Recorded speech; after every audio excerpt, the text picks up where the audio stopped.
Hey guys, welcome back to another episode of Low Spec Laptop Gamer, where we push our poor little low-end laptop to its absolute limits. Today, we're diving into the world of Call of Duty. Black Ops 6, yes, the most hyped and long-awaited Black Ops game is here. And, as always, I'm here to answer the big question on all our minds. Can it run on a low-end PC with no dedicated graphics card? Today, I'm testing this on my humble i3 setup, and honestly, I had mixed feelings going in. But hey, Call of Duty and I go way back, so I was ready to give it my best shot. Let's see if I get blown away by the gameplay, or if my laptop explodes. Fingers crossed, and let's jump right in. Alright, so the first thing I did was launch the game, and, naturally, I prayed to the gaming gods and Intel devs for a miracle. A playable miracle, if you will. I mean, Call of Duty Black Ops 6 has been on my wishlist since it was announced. But my trusty old laptop is not exactly a powerhouse.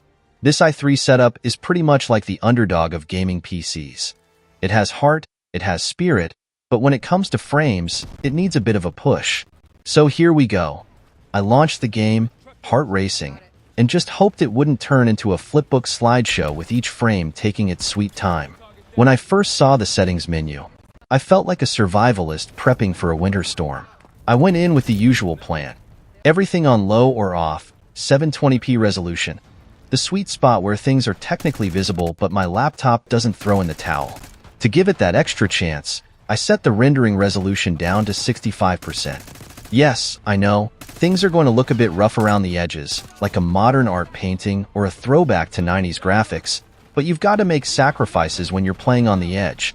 And then, bam, I saw the FSR 3 option sitting there like a lifeline. Now, I'm not going to lie, seeing that option got my heart racing. This was the kind of boost I needed to turn playable from a hope into a reality. I took a deep breath, clicked on it, and suddenly the game felt like it was saying, "Don't worry, I got you." As I dived into the campaign, my FPS hovered around 30 plus, which may sound modest, but let me tell you, that was smooth for this setup. The frame generation from FSR 3 made all the difference, making it feel smoother than my last Modern Warfare 3 campaign run. Now, don't get me wrong, it wasn't perfect. There was this tiny lag when the characters spoke. It was like they were doing a slight slow-motion act on purpose. But honestly, I was thrilled. This was Call of Duty Black Ops 6 on my old laptop, and it was smooth enough that I could pull off decent shots without cursing every second. AMD gods, I owe you a thank you letter. FSR 3 really made this game a possibility for us low-spec players. The combat was fluid, and aiming was responsive. It felt like each shot mattered, and I didn't need to wait half a second for the action to register. My laptop was officially pulling off Call of Duty like a champ. I haven't played the multiplayer or zombies modes, so I can't comment on them. I've only played the campaign. So, let's dive a bit deeper into this epic campaign. The story is set in 1991, right at the peak of Cold War espionage vibes, and it doesn't take long before you're thrown headfirst into a thrilling world of covert missions and conspiracy. The antagonist this time is the Pantheon, a shadowy organization with world domination-level ambitions, and trust me, they're a formidable foe. It brings back that classic, tense Black Ops feel with a modern twist. And just when you think things might get predictable, there's this brilliant moment of nostalgia. Adler and Woods are back. These guys are practically legends, and it feels like a reunion with old friends who've got a bit of an edge. And joining them are some new operators who keep things fresh with unique abilities and personalities, adding a great mix of old-school Black Ops with a new flavor. The missions themselves are a work of art. One moment, you're tiptoeing through enemy bases, taking out guards in silence, hoping no one catches you. Then, you're thrust into full-on battlefield chaos, bullets flying everywhere, with explosions lighting up the scene. It's a roller coaster of intensity that keeps you guessing. And speaking of missions, the game gives you this awesome flexibility in how you tackle them. Want to creep in undetected, like a spy straight out of a thriller novel? You can absolutely do that. Or, if you're like me, sometimes you just say, forget stealth, and go all out, guns blazing. The freedom to switch things up keeps the gameplay feeling dynamic and gives each mission replayability, something I didn't expect from a Call of Duty campaign but thoroughly enjoyed. Then there's this new Omni-movement system, and let me tell you, it's a game changer.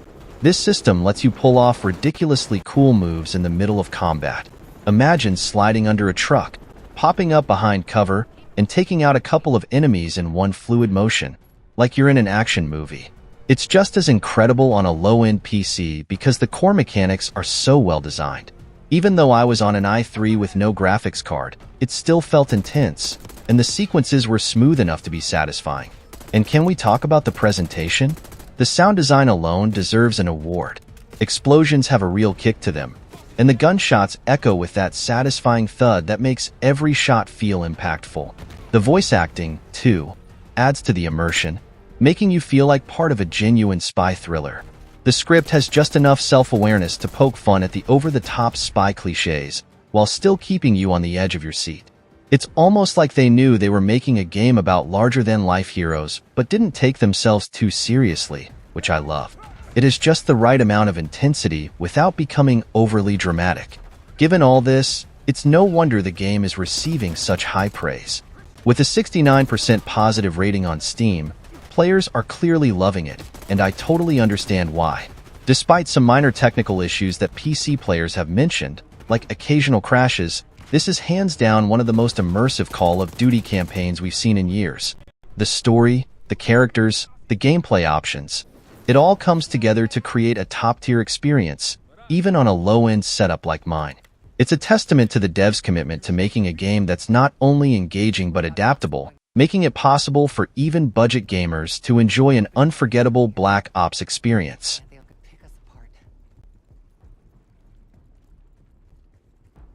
Alright, so here's the final verdict. Call of Duty Black Ops 6 on a low-end PC with no graphics card? Believe it or not, it performs way better than I ever expected. I came into this test with my expectations set low, but thanks to FSR 3 frame generation, which, honestly, feels like a miracle on setups like mine, I managed to keep the FPS around that all-important 30+ line. In gaming, hitting 30 FPS on a low-spec rig can feel like finding a rare treasure chest in the middle of a battlefield, especially for a big, graphics-heavy title like Black Ops 6. And while I had to strip down every visual setting to the bare bones, the gameplay experience was still surprisingly smooth. It didn't look perfect, sure, but it was a lot better than a pixelated mess. In the end, the experience was more than worth it. Black Ops 6, even at the minimum settings, delivered enough of that classic Call of Duty adrenaline that I didn't feel like I was missing out. In fact, it left me feeling pretty accomplished. I just enjoyed a modern AAA game on a setup that, on paper, shouldn't be able to handle it. So if you're out there with a budget PC, maybe a laptop without a graphics card, don't hesitate to give Black Ops 6 a try. With some setting adjustments and a bit of luck with FSR 3, you can still dive into this campaign and be part of the action. I'd say this was definitely one of the best experiences I've had pushing my low-spec laptop to its limits, and I can't wait to see how it holds up against the next game. And there you have it, folks. Black Ops 6 on a low-end PC. It's not just possible. It's actually kind of awesome. So, if you're on a budget rig or trying to game on an older laptop, give it a shot and see if it works for you. If you enjoyed this review, make sure to hit that like button, subscribe for more low-end gaming reviews, and let me know in the comments which game you'd like me to test next. Until then, keep gaming, keep pushing the limits, and remember, even a low-end setup can have a high-end experience. See you in the next one.